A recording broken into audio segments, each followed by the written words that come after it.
Hi there, David Breslow, founder of Performance Success Strategies. I have an interesting commentary for you here today. You know, one of the most common things that my clients talk about is this thing that we call coping mechanisms or coping skills.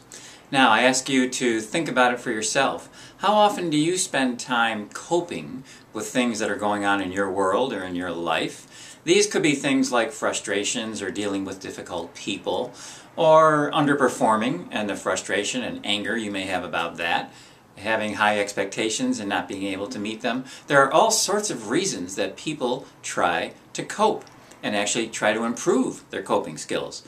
Because honestly, society often tells us that that's exactly what we're supposed to be doing, which is learning how to cope.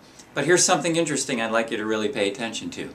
If you go to the dictionary and you look up the synonyms for the word cope, you are going to find things like to deal with, to get by, to manage, and to handle, and to struggle with, and my all-time favorite, to suffer through, or to survive. That's my all-time favorite, to survive. Now I ask you, do you really aspire to do any one of the things I just mentioned?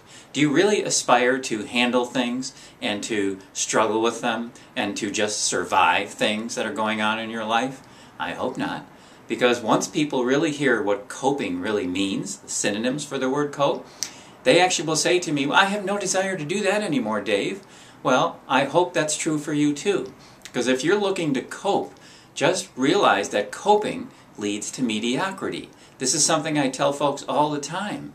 But unless they hear what the word really means, it doesn't make sense to anybody. Because they think that coping is the right thing to do. But now that you know what coping really is, you can stop looking forward to coping.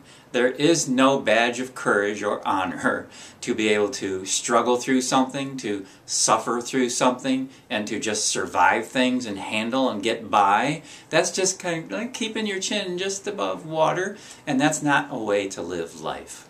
Coping leads to mediocrity.